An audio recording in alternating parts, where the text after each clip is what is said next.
চট্টগ্রাম মহানগরীর পলো গ্রাউন্ড মাঠে অনুষ্ঠিত হচ্ছে বিএনপির তারুণ্য সমাবেশ। যোগ দিয়েছেন বিএনপির মহাসচিব মির্জা ফখরুল ইসলাম আলমগীর সহ দলটির কেন্দ্রীয় নেতারা। আমরা সরাসরি সেখানে চলে যাচ্ছি।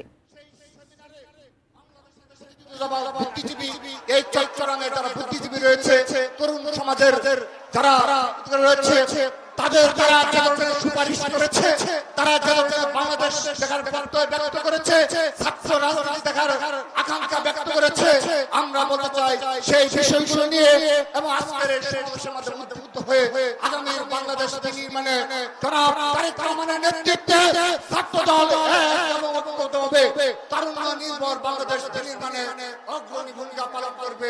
সেই প্রত্যাশা রেখে সবাইকে জানাচ্ছি